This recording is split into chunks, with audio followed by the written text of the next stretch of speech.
Are we okay? Oh, now it says you're recording the call. Now I see. Awesome. Finally. Okay.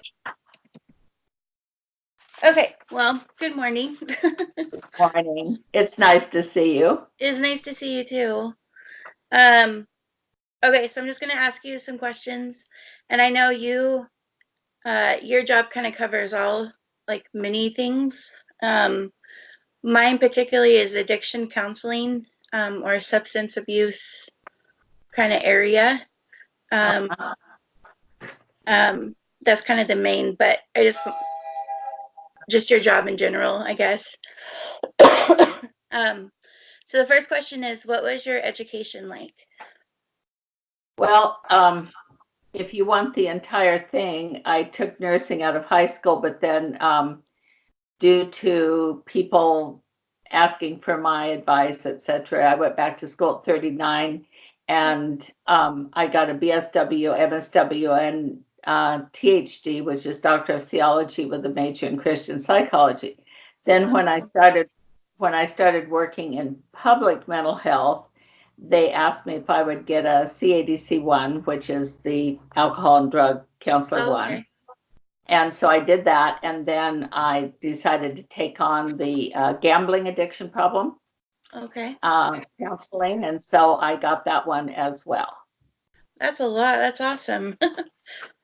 um, and then I forgot is there any, do you wish you could have changed any of your degrees? No, I think everything worked out well. Okay. Um, and then you already gave me what your degrees were. So, which one, how many years in total were you in school?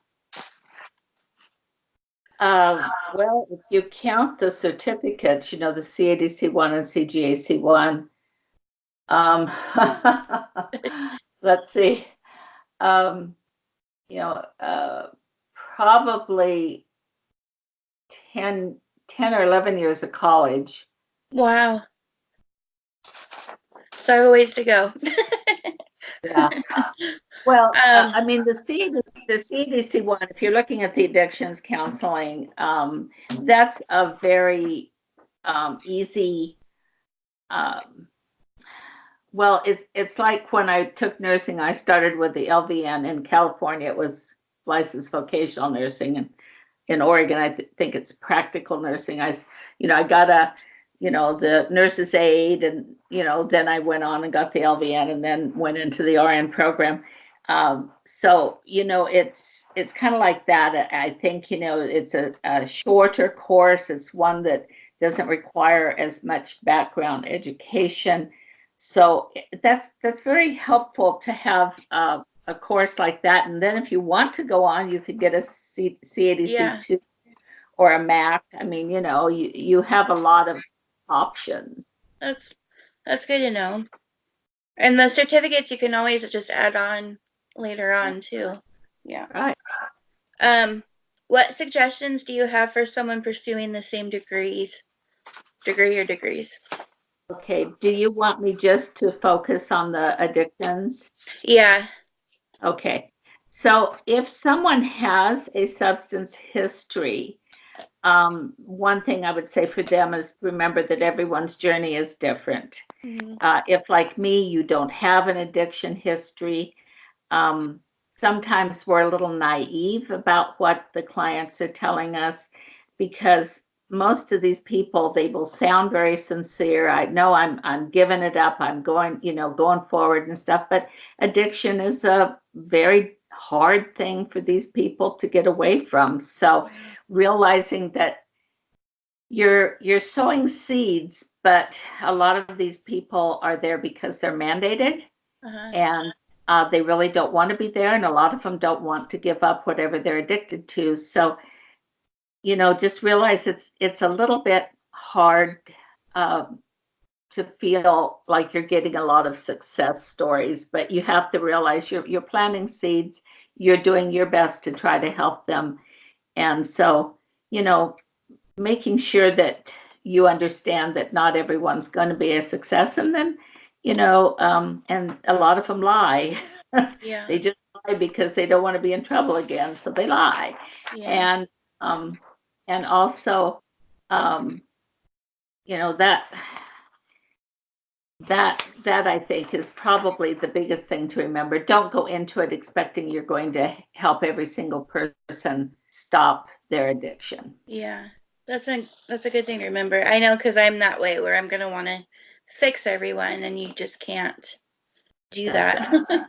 right. um, should someone going into your field have a civic degree, do you think? I know you mentioned the certificates. Is there anything else you would recommend? Well, if they're just going into the addictions, the CADC1 is really necessary to work with it. You need that certificate and the hours and everything before you start working, because you really, I mean, you don't have to have a bachelor's degree to get a CADC1. Okay, Oh, you don't. No. I think it's helpful for your own knowledge to have something like that and then add the certificate to it.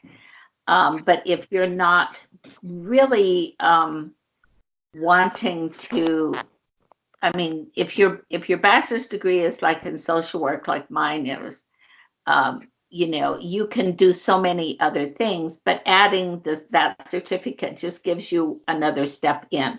If you're just getting the certificate, you don't need other education. I do think it's helpful to really pay attention to the fact that if somebody is still struggling, they need to get past that before they start the course. That's yeah. my, yeah. Okay. I know you said you added gambling. The first certificate you're talking about, does that kind of cover alcohol and drugs? Does Yes. it cover everything else except for gambling?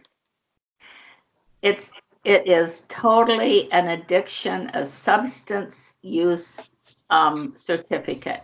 Okay. It has it really has nothing to do with anything else. But if you're going to go into problem gambling counseling, you need a CADC one first. Okay. That's good to Yeah. know. Okay. Yeah. Um, what career options are available? Oh, we already said that. Sorry.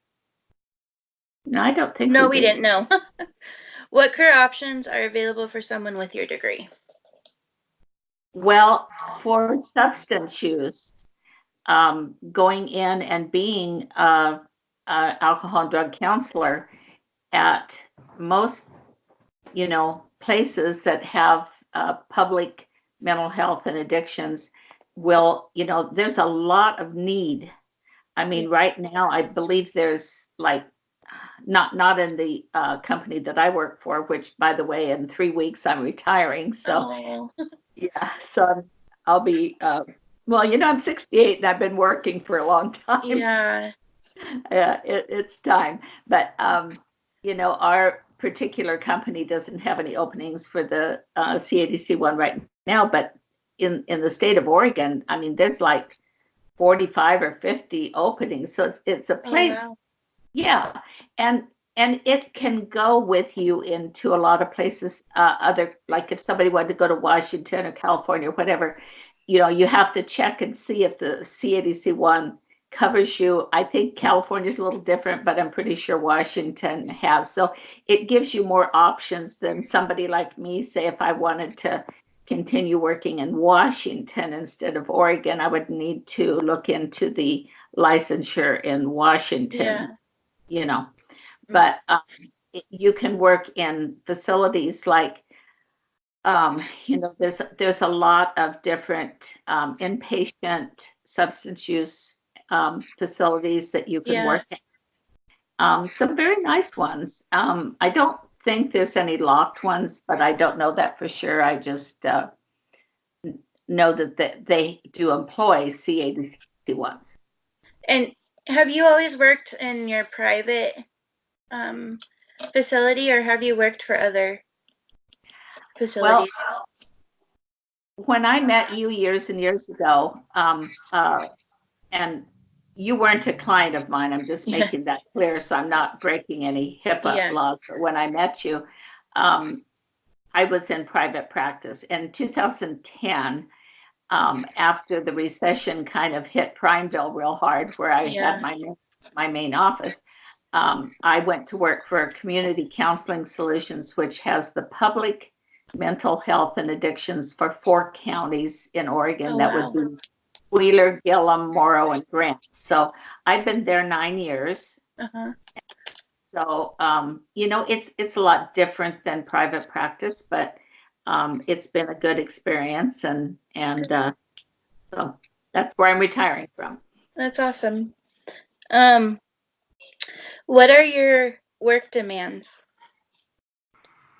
Well, like any company, you want to provide the best you can for your clients. So, being there on time, giving your best. You the ethics for the ethics for any counseling is really, really very high, but the ethics for substance use is even higher. For Yeah. instance, you're not allowed to, not that you would really want to, but you're not allowed to date any clients Yeah. ever, ever. Yeah. Okay, you know, so the ethics is huge. It has the normal demands of most jobs, but it is demanding mentally. Yeah. I always recommend to new counselors 2 things. One is don't take the job home with you. Yeah. You can allow yourself to get invested too much with a client, and anytime you do that, you need to talk to your supervisor about that, because you don't want to have a dual relationship of any kind if possible. In our in our small towns, it's kind of hard. You may actually end up getting your hair done by a client. I mean, there's some things it's Yeah. kind of hard to get away from, but you need to leave the job at the job. Give 100% to that client, then take a deep breath and just start with the next client to give them 100%, because that's really what you can do for them, and then you have to take care of yourself or you're going to get burned out really Yeah. easy. Yeah. Yeah, I So could see that. yeah, so when your day is over, go home and leave the job at the job. That's good. That's good advice. Um, what are the best aspects of your job? Well, feeling that I've provided help to people, whether they're going to take it or not, I've at least provided some seeds, you Yeah. know, and, we can only do our best. The people that we're trying to give tools to, it's up to them whether they accept and use them or not. We can't force them, we're not going to, take them into the dungeon and chain them up until Yeah. they have to be responsible for their own decisions. So just Yeah. do the best you can. And when I was in private practice, I must say, and of course, this is, I did mostly marriage and family and individual then, but it was a lot more rewarding because, people came then because absolutely they wanted to, but you don't always get that, especially in addictions counseling. So it's a little harder, but I'm really grateful for any person that I helped in any way, and you just kind of have to go with that. Yeah. Yeah, that's good. Yeah. Then what are the worst aspects of your job? Well, there are times that somebody will commit suicide. Oh, wow. And that's sad. I haven't had very many of those, but if you have done your best to help them, you have to not take it personal. You have to say it was their choice, and no matter what anybody did, if they really wanted to die, they're going to find a way. Yeah. And that really, we have to take away, if we have done our best and we have given good service Yeah. to these people, we have to realize that that's where our responsibility stops, because these people are responsible for their actions and their reactions, and we can't live their lives for them. Yeah. Other at worst aspects are simply we're listening to people's problems all day long. Yeah. You know, and as much as I have loved to help people over these, 20, I mean, I got my doctorate when I was 50, but I had started to work, with my master's before that. So over 20 years now that I've been doing it, I've always loved it, but now it's like I need to. It's time to retire. You kind of Yeah. say, and what a person that's younger like you could actually do if they started feeling burned out is find a different part of the area to work in, because there's Oh, once you have your certificate or degree, you do have a lot of options. yeah. You work in a hospital, you can work in one of those clinics, you can work, maybe you'll want to do some administration for a while just to have something different. You'll have options. Yeah. That's Is good. Do you think that's why there's a lot of turnover? Is because people just get burned out? Well, the world itself is getting more stressful, and uh, with how many drugs keep getting added into society, Yeah. and with marijuana being accessible now, most people don't realize that the marijuana that's not regulated could be very, very strong. And the psychiatrist that I was working closely with, I was working for a couple of years in a locked mental health facility as their clinical supervisor. And he said that the number one reason for young people going into emergency rooms today is actually marijuana, Oh, because wow. when they've made it real strong, when they've worked it over to make it real strong, they can have psychosis. Now, even if they're using the good, if you will, the regulated marijuana, we're finding that if they have a predisposition to bipolar or schizophrenia, it can affect them. So, Yeah. I mean, there's a lot of things out there today. Plus, you have state regulations that just seems like they add more and more and more stuff, Yeah.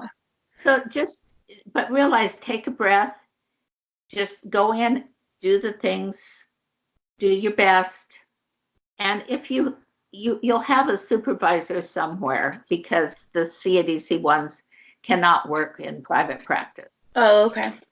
So, you'll have a supervisor that you can go to and say, hey, give me some ideas of what I can do about whatever.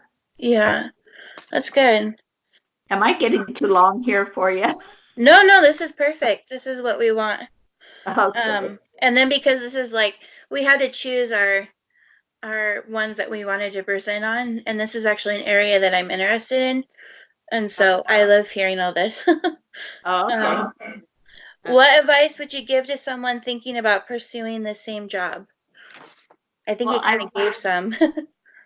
I wish that they could sit in on things. I think was sometimes when people are getting their hours where they're being supervised, sometimes maybe there's a chance of getting in there. But with the HIPAA laws, it's likely you can't just go in and sit in on sessions and see what you think about it. Yeah. But if you, like me, have had people coming to you all your life asking for your advice, what do you think about this? What should I do about that?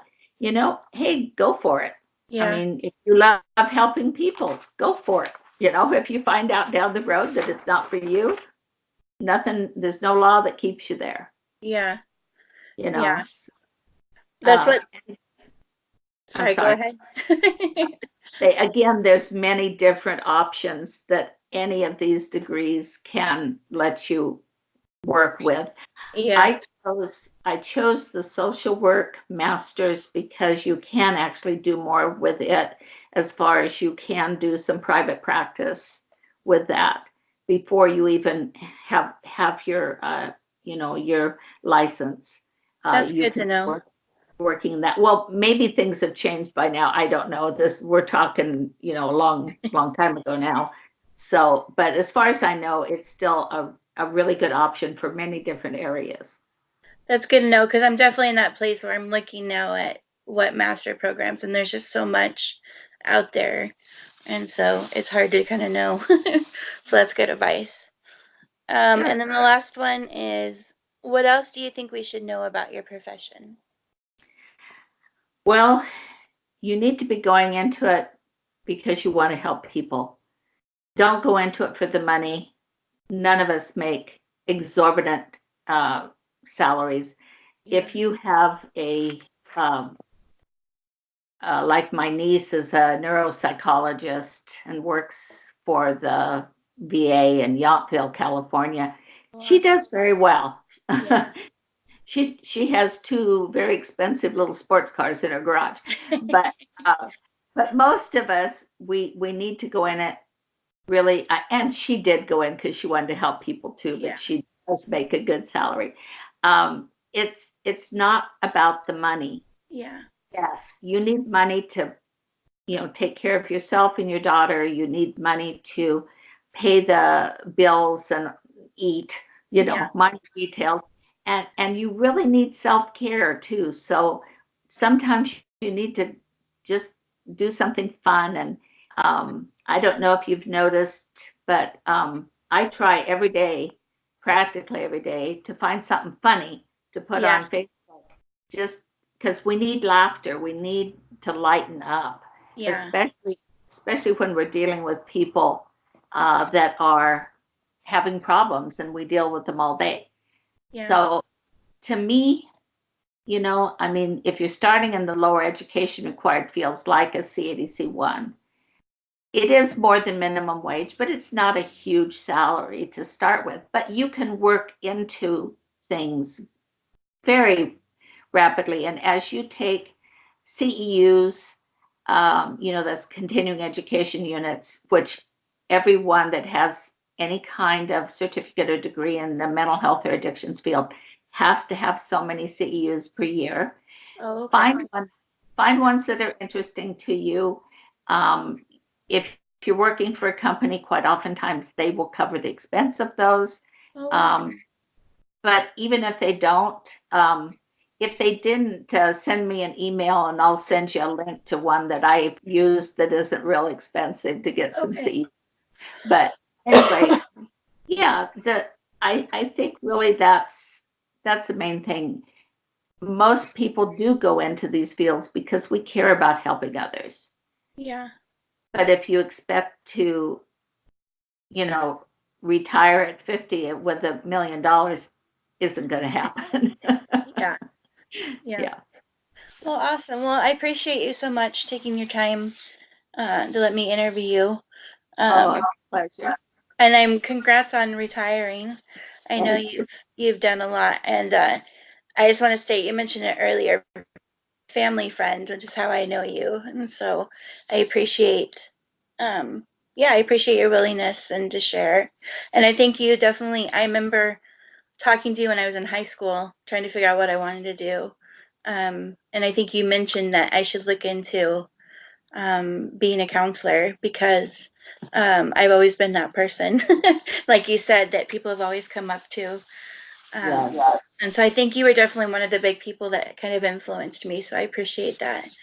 So, I'm really tickled that you even remembered all that, because I've always felt that that would be a good option for you. I yeah, think you do a great job, and I wish you all the best. And please give your mama a hug for me next time you see her. I will. Thank you Okay. so much. You're welcome. I'll Bye talk to bye. you later. Bye. Bye bye.